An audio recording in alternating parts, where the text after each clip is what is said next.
Hello, I'm Sally Cunningham and I welcome you to my country home and my farm pond. I have a lot to talk about. The subject today is making positive changes in our own yards and gardens, whether we're thinking about water quality, happy birds and pollinators, or growing wonderful, wonderful plants. And this talk is for both the city and suburban folks as well as country people like myself who happen to have larger bits of land. The overall theme today is how important it is what we all do, because we have to be the habitat. We are the future if there's any habitat to be protected. Now, my farm pond is in a messy stage. Ponds go through stages. You'll see lots of pollen from little trees around. And I'm surrounded by, you can hear lots of birds. There's lots of frogs in this pond. There are fish. One time, 30 years ago, it was stocked. But right now, it's a pretty natural pond. The yellow flowers you're seeing are not desirable. I can't do everything. I have 30 acres and lots of garden, and I can't get rid of all the invasives. The yellow flag irises, pseudacaris, are actually not desirable for a pond, but you have to pick your battles. What can you get rid of and what can't you? But I do have cattails, which are beneficial, willows over there, which are wonderful, and above me is the poplar tree clattering its leaves.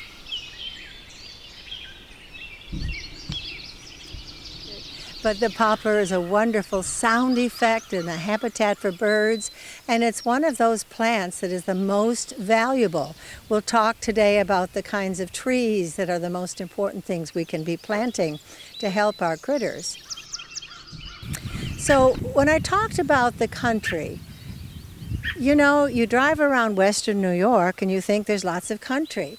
We have the illusion that we have lots of land and it's all wonderful. But it is not representative of America at all, or our world. 94% of us in the U.S. live in cities or suburbs. There is very little native land in the first place, naturalized land left at all, and what there is fragmented. Little bits here, little bits there, which makes it impossible for many kinds of species to survive in the long run or to be healthy where they are living. As we look back into my field, this particular property is 30 acres. That's a long ribbon going way back. And there's different kinds of woods in there. One of them, an ash woods, which came in as a succession plant, and now it has the emerald ash borer, so that's a falling down woods behind me. And everything changes in nature, but very little of it is as we found it. Now, one of the good changes is that trees die. And a dead tree called a snag is as valuable as any other tree you have. It's a home for some creatures, it's food source for others, and eventually decomposes and contributes to the soil. Looking across from my property gives an example of the fact that there is no there. There's hardly any natural land left. When I moved here in 1985, there was a great big field. You couldn't see a house in sight, and now there are 4 houses out over that field. I had dogs who could run, and now they'll offend a neighbor here or there. So country is kind of going fast. This field you're seeing too, you're seeing a beautiful coverage of buttercups now. Now, most of us consider buttercups are kind of a weed, and in a farm field, they're terrible. In fact, when the horses were here, they ate up everything except the buttercups. So this is not what looks ideal, but let this meadow go, and I have many years of succession of this meadow, and later you'll see goldenrod and asters, New York ironweed and fleabane, Joe Pye weed. All kinds of wonderful native plants will be here. The same scene, the same picture. It will be outstanding.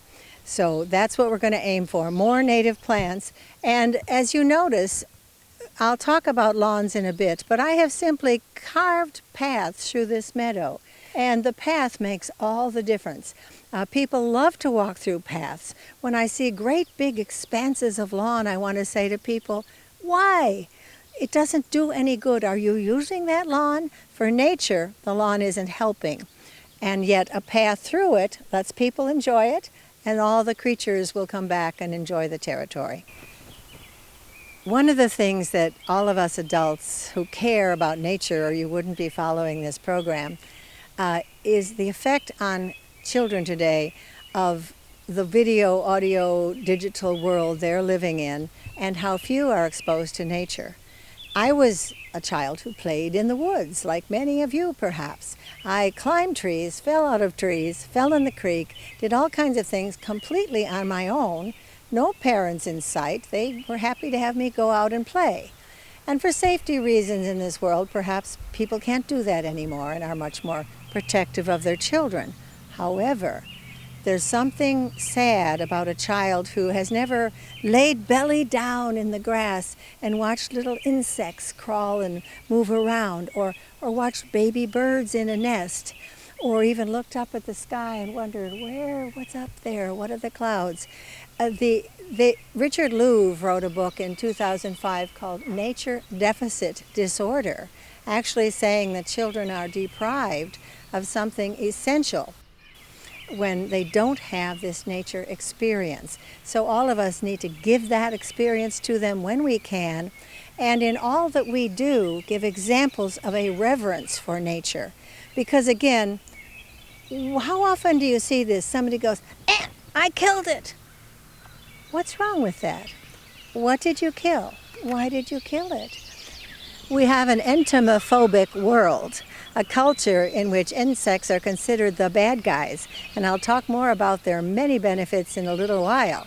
But when you see people able to kill an insect or knock a bird's nest out of a tree, that person is probably not developing empathy that we need later in life to interact with other larger beings. So I really think there's more to this respect and reverence for nature beyond just creating biologists and entomologists and arborists. We need those people, but we also need the empathy that nature can teach. Well, I want to speak about native plants throughout this talk, but the perfect example of the native plant is behind me, this wonderful swamp white oak, which I'll show you some smaller ones, but if you can plant a single plant, a native oak is the most single valuable plant we can do. Now, I've given some statistics, and I want to right now credit the author who has most influenced many of us in understanding the importance of native plants and how we homeowners have to be the answer to habitat depletion. It's Dr. Tallamy. 2 books. The first book was Bringing Nature Home, and the second book is Nature's Best Hope, which explains how and why we are nature's best hope. Among the topics in there is details and statistics, and well studied with many graduate students, information about where is this land left. In 1872, Teddy Roosevelt created the National Park System, and at that time he said, leave it as it is. But we haven't. We have tilled, paved, farmed, dug out, killed, in many ways just degraded the natural habitat that existed. 85% of the land east of the Mississippi is in private ownership, and that's the good news. It's something like 600 billion acres that we could be developing better for the use of natural ecosystems. One of the best pieces of information you can see in a shrub or tree in your yard, especially a native one, is holes in the leaves. And this is a tough concept to get across to people.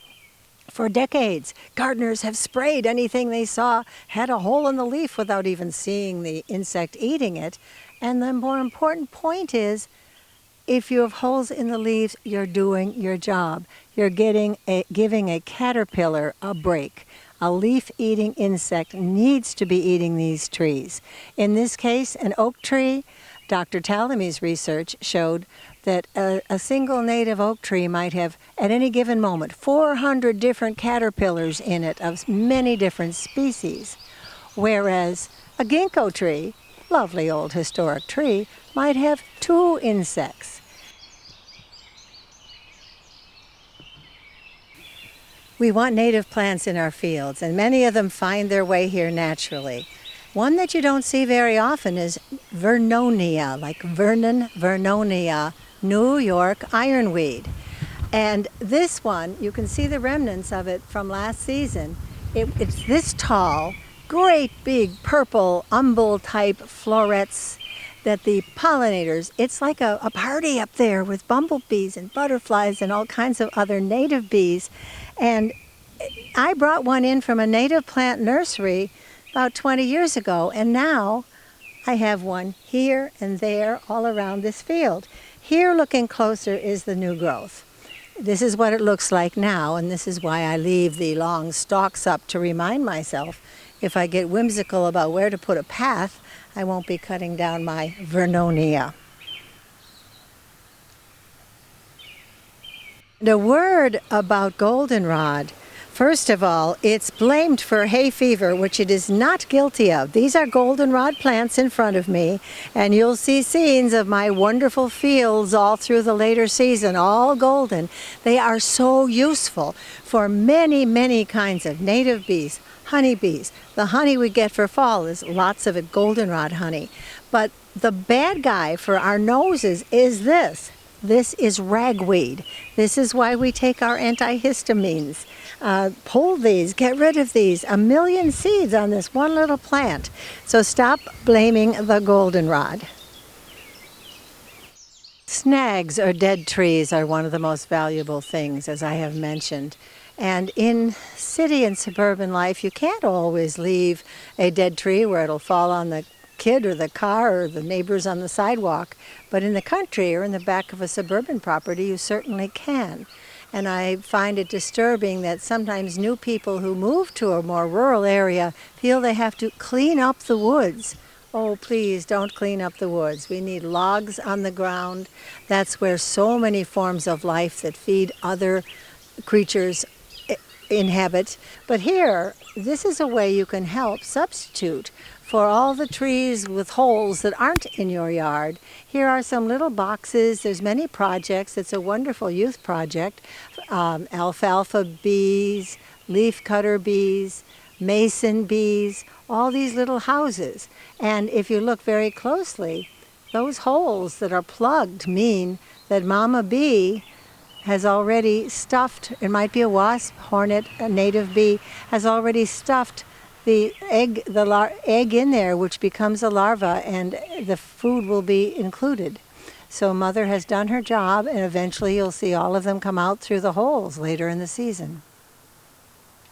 And that's something, again, in our entomophobic culture that we have to get over. People feel yucky about seeing larvae. Do you know how many people kill lady beetle larvae? A lady beetle, technically a bug, is one of the great valuable predators in our gardens. And we're going to talk more about insects as we go along, but just predators that handle pests. We're not going to be doing pesticide spraying. I hope that you've all gotten that memo. Organic gardening began in way back when, and Mother Nature was the first organic gardener. Things managed to live quite without human intervention of pesticide sprays. But going back to Rodale books in the 1970s, we learned how to organically garden by encouraging beneficial insects, many of which are predators of what we would treat as pests. So people then go and kill a lady beetle larva. Oh, they'll say, oh, it's a yucky grub. That so-called grub was going to eat so many of your mites and ticks and aphids, particularly thrips. So let the insects go to work. There's so much more out there than we ever know is going on. When I came to this old farm in 1985, I was studying organic gardening with all the Rodale books, and eventually realized there weren't enough books teaching about beneficial insects in the vegetable garden. And I began to garden intensively, and I had 4,000 square feet of vegetables, feeding my vegetarian child and myself for many years that way. But now I've pared down because I'm an older person and nobody's eating that many of the vegetables I was growing. But we have clay soil here. So I want to tell you something about how to manage the clay soil. First of all, compost is the answer. You will see my compost pile in the background, and I've always developed many different kinds of compost efforts. But when you come to very hard soil or completely weedy areas, one of the things you can do is cover it with black plastic. And you may say, well, that's not very organic. No, it's not. But for a person who will not use herbicides and only has so much physical strength, cover an area with black plastic, and within a year or two, all that grass and weeds will be dead. I stuff things under the plastic. I'll stuff chopped leaves and any organic matter I can find. And in this case, I had old straw bales from my barn from the time of the horses, and the straw will cover up the plastic, make a nice pathway.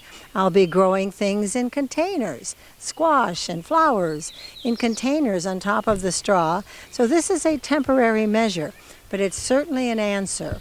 Or if you're growing lots of squash and pumpkins that ramble, well, they'll be rambling through the weeds unless you do something to mulch the vegetable garden.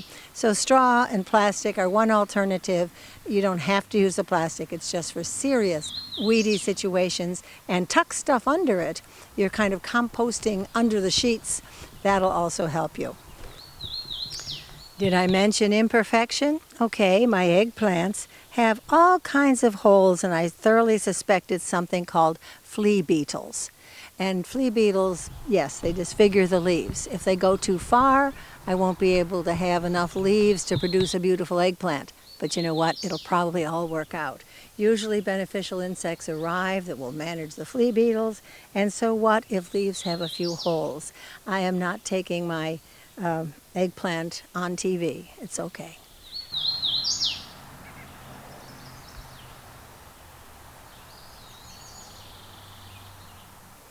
Talking about birds, we have lost 3 billion birds in the last 50 years, according to Audubon Society and some of the other organizations that study and count these things. We have 50% fewer songbirds than just 40 years ago. So we have a real serious problem, and enormous species, I believe 230 bird species are at risk of extinction. So how has this happened? Okay, we've spoken about habitat fragmentation. We've spoken about the lack of the native trees that give the caterpillars, that feed the baby birds. But fragmentation, the separate little pockets of habitat, aren't working anymore. Where we mentioned that there were 85 million acres in national parks, 600 million acres are out in homeowners' territory where we could be providing the plants instead. So birds are suffering for all those reasons, and then pesticides, and then non-native invasive plants taking over the habitat of native plants that they need. All of these things contribute to the death of songbirds. Now I'll also mention other things that humans impose. Cars, the number of roads that break up the forests, all mean exposure for birds to get hit on their way back home with the caterpillar they found. And cats. And believe me, I'm a cat lover, and I want everyone to rescue, neuter, and take inside all the cats that you can. Cats are a serious predator of songbirds, and cats are not better off living outside. That's a myth, and maybe once when there were farms and country, maybe that worked. But cats that are outside have an average lifespan of close to 2 years. It's a terrible, risky life with winter, predators, cars, etc. Whereas the cat inside, 17, 18 years upward, can be a very happy life. And I'll show you a picture of my cats in my windows looking out at what we're doing, because they have a good life. So rescue a cat, but keep them inside. Of the many songbirds that have been threatened and some species close to extinction, the bluebirds have come back to a great extent thank you to citizen science projects. People like you that put bluebird houses all around New York State, often in pairs. If you put them in pairs, other birds use the other house, such as swallows and chickadees. And it's a good thing because, for example, the swallows chase away other guys that would have interfered with the bluebirds.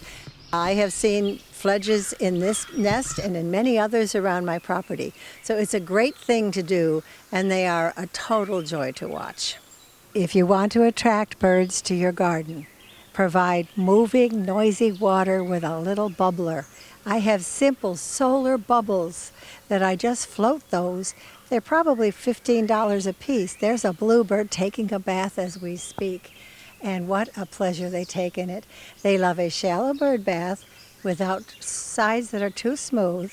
They like a little rock or something in it. And the beneficial insects also like to have water that's not too deep and something to crawl out on so they don't drown. But the sound of moving water is absolutely magical in a garden. And you need to keep it going in the vegetable area too during the summer, shallow dishes, because the beneficial insects will stay around if they have some good aphids and things to eat, but also if they have a little water to get a drink in. Oops, we have quite a crowd at the bird bath now.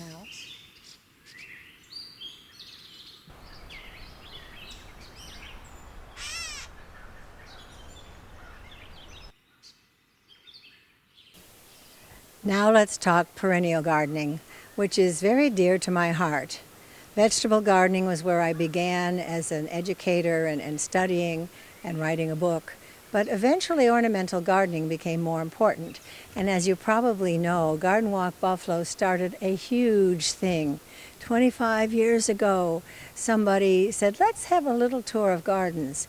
And now in Buffalo, there has been a historic change in neighborhood attitudes and optimism and beauty, including pollinator gardens out front and vegetable gardens out front. Garden Walk Buffalo itself developed 400 front yards that are on tour most summers, except the recent one.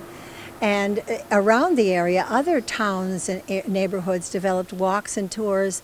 Up to 1,000 gardens last year were open for the public to see, whether on a bus tour, a garden walk in Lancaster or Hamburg or another neighborhood, or open gardens, which are open, including this year, on some days at some times. So we'll send you to the Gardens Buffalo Niagara website to learn about all the gardens you can tour.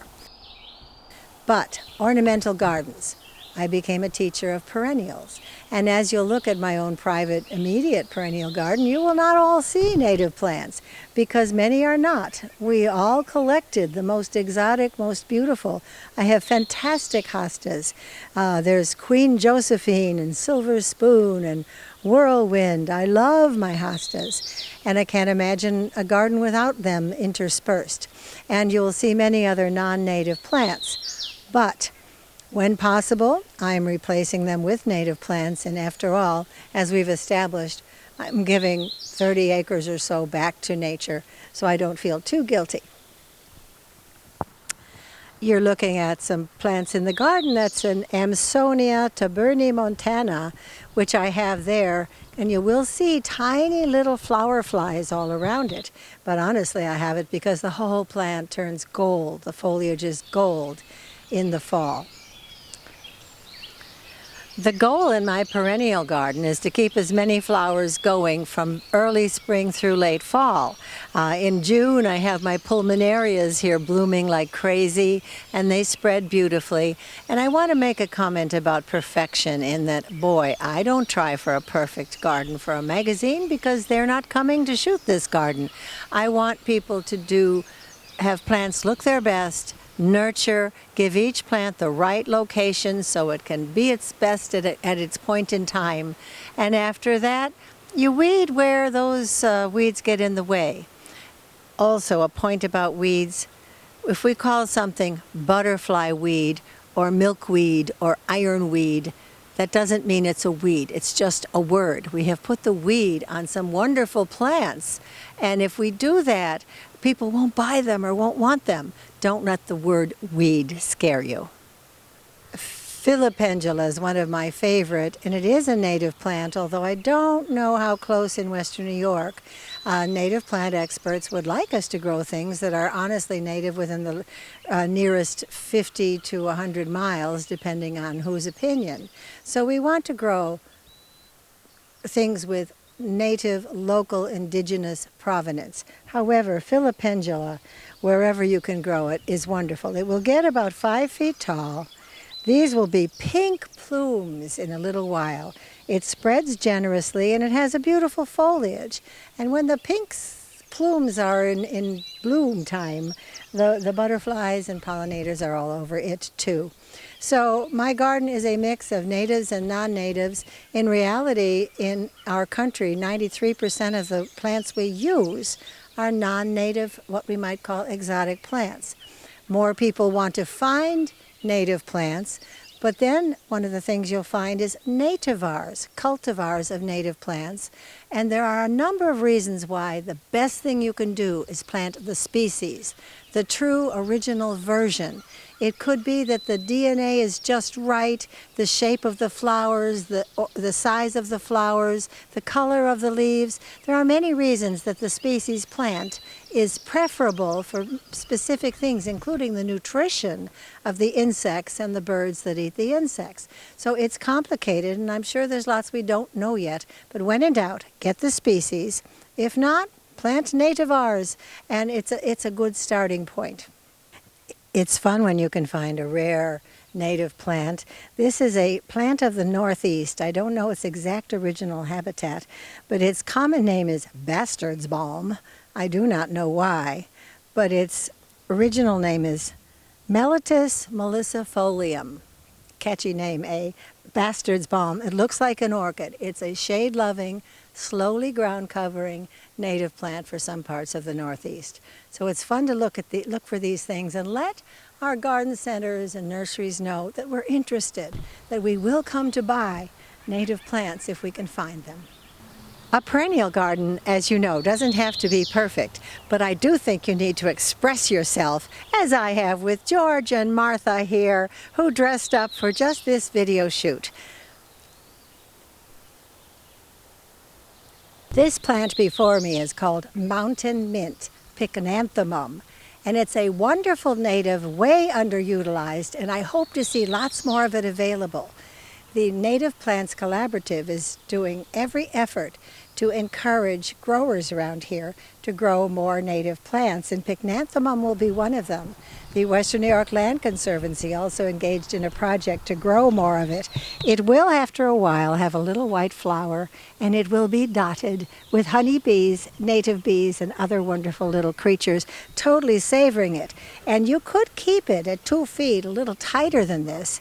Normally it'll be about 3 feet by 3 feet, and I'm suggesting that where you planted boxwoods, which have no native plant value, and tried to keep a 3-foot hedge, in a more casual setting, plant a long line of this Pycnanthemum or mountain mint, and you'll be very glad you did. An important concept is larval plant food, and we haven't talked about that. People who love butterflies want butterflies, but they forget that you need to see holes in the leaves because that's where the caterpillar was able to eat before it became a chrysalis and then a butterfly. Fennel, for example, often will have, and I don't see one now, but it'll often have the caterpillars of a particular butterfly, and I want to show you the queen of them all, the monarch butterfly, and the plants that it requires.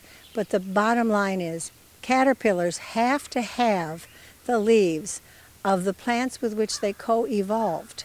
If they don't eat that, they will not be able to survive the species, and the monarch has become the poster child for that information.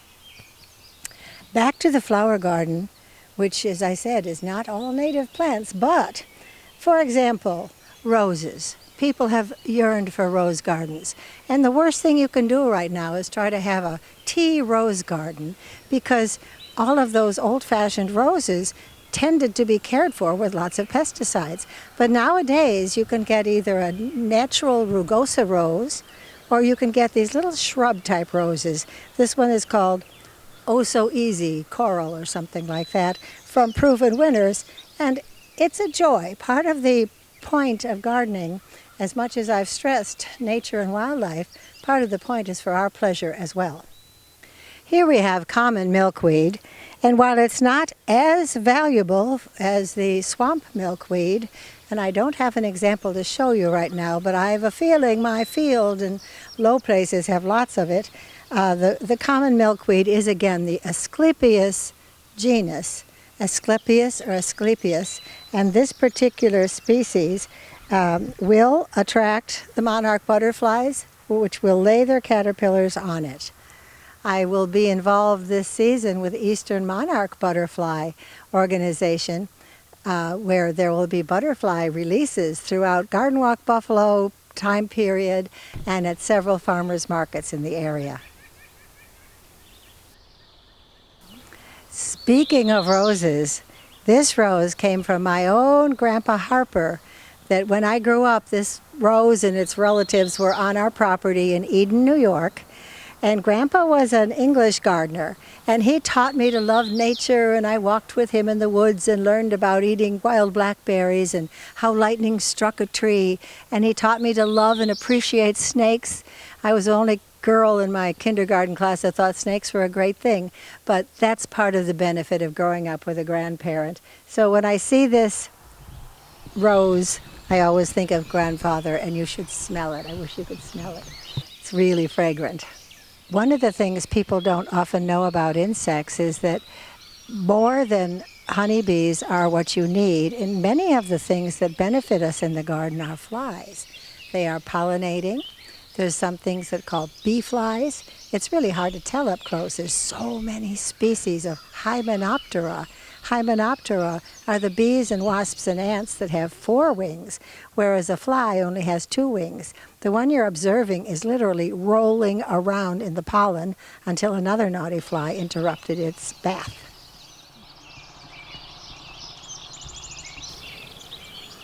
Insects are so necessary for us. E.O. Wilson wrote that if we lost all the insects, all life as we know it would be gone within 100 years or even sooner. And insects are more important than we are for the survival of the planet. 95% of our food crop depends upon pollination. Insects also are the soil builders. We wouldn't have nice humus in the woods or compost working in the compost pile that goes to the garden if we didn't have insects decomposing the organic matter and making it digestible in a form that plants can use. I'd like to pull together some of the thoughts now with a few to-do points, and this is for my city gardening friends, suburban gardening friends, and all country folks. In the country, if we can maintain and keep the land, not sell to a developer, if we can sell to another person who wants to live in the country for the rest of the life with children, that's a good thing. Not all of us have that opportunity. Join the Western New York Land Conservancy and see what you can do to have land cared for in perpetuity. Appropriate plots may be suitable.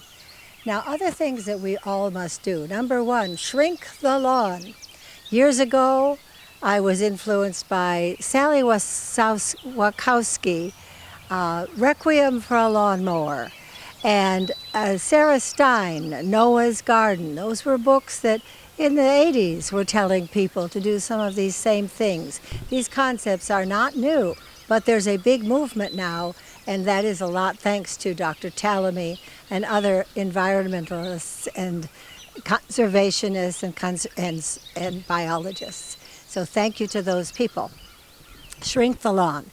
That doesn't mean that American homeowners are going to give up their lawns. I know it's a very popular thing and it's here to stay, but ask, why do you have the lawn? What lawn is important and enjoyable as a frame for your house, as where the kids play sports, where you'll do a picnic or have a volleyball game? And if that's not the case, less lawn, and all around the lawn, layered plantings, trees, shrubs, perennials, grasses, ground covers. and as many of them native as possible. You might have an island in the front of the lawn full of butterfly-pleasing plants. So all of these things are certainly possible.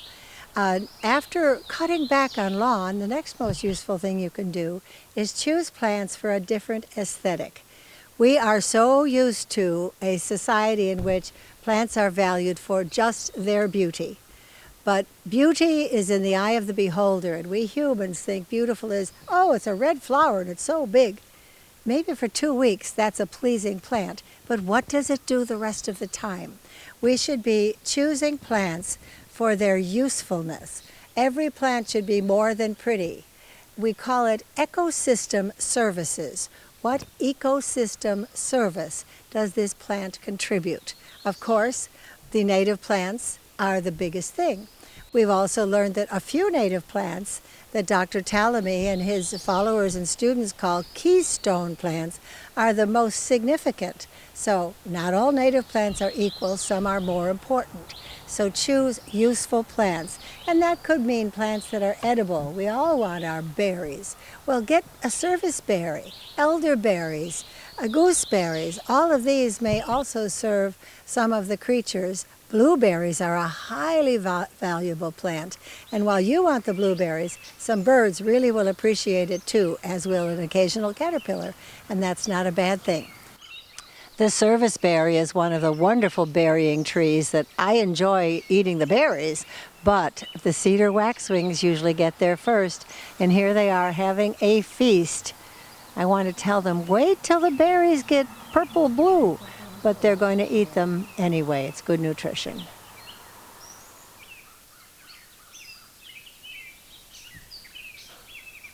So useful plants is number 2. Number 3 is larval food plants. Get the butterfly weed. Get the fennel. Lindera benzoin. Lindera is a plant that is absolutely required by a certain swallowtail butterfly. So the caterpillars have to find the plant, or you won't see those butterflies later in your garden. So those are very important key points. Next items. Couple things to avoid in your garden would be, number 1, get rid of invasive plants. That can't be done on my 30 acres where I have all kinds of Japanese honeysuckle, multiflora rose, other nasty invasive things like buckthorn. But where I can, if I see one purple loosestrife in a ditch, I get rid of it. So fight the invasive plants that you can. This spring, there was a sweep around here of getting rid of all the garlic mustard. And some of these plants look very benign, but they are displacing huge territory. After urban sprawl, invasive plants, of which we have 3,300 species in America, invasive plants are the next major destroyer of habitat for all of nature's bounty. The next thing we need to get rid of is light. You may not know it, but light is a pollutant. Many plants do not thrive well in cities. Some street trees really don't make it because they never get to rest. The light is never shut off. So in an outdoor setting where you can, choose yellow lights, downward pointing lights. There are ways to light a beautiful garden, maybe fairy lights twinkling. There are ways to light a garden for nighttime enjoyment without damaging the trees or upsetting the birds or even the birth cycles, the life and death cycles of some birds and other insects. 2 other points of things we must do if we can in our gardens. Trees. Out in the suburbs, the classic is a big front lawn, green shrubs smashed up against the house, and one tree sitting in the middle of the lawn with the grass right up to it. That's wrong. We need to change the paradigm. A beautiful front lawn should not be sterile-looking green. It should be, as I've said, layered plants, lots of flowers, wider beds in front of a house. It's a better complement in terms of landscape architecture anyway to have a wider bed in front of a home. But most of all, those trees. We need our trees. They are not happy and they die if there's weed whacker damage or lawnmower damage against the trunk. And if you have grass up to the tree, that's what happens. It's tempting to try to get that last blade of grass against the trunk. So prevent that by having ground covers under the trees, or it could be mulch and leaf litter.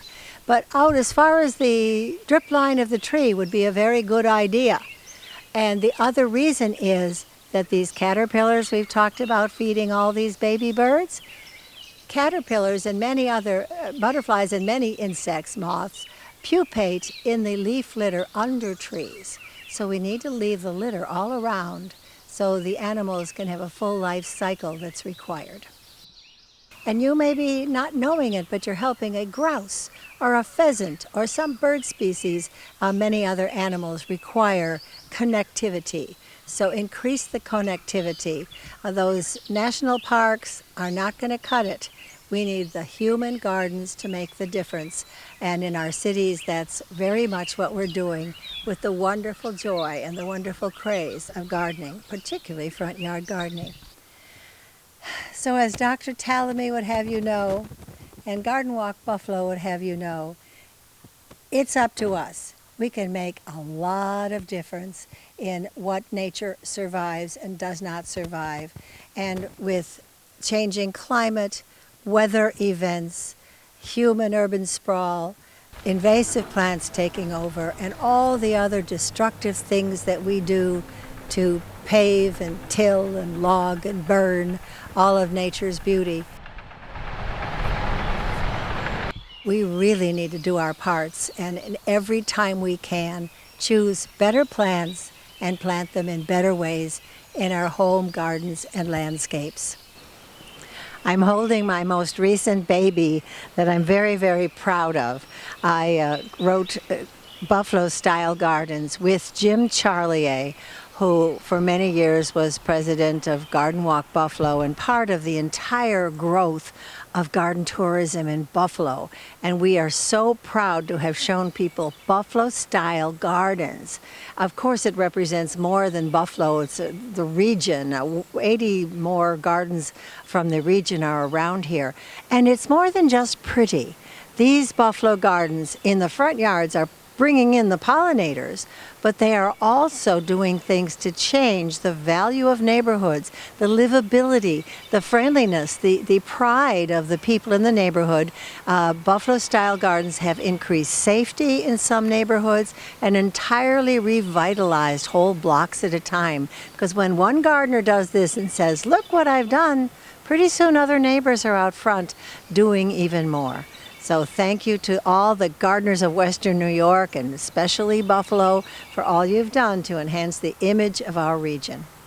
But I hope you see gardens like this in all of your travels in all of the cities in the U.S. and in Europe and other countries. Do what you can. It's up to us, but we can make a difference.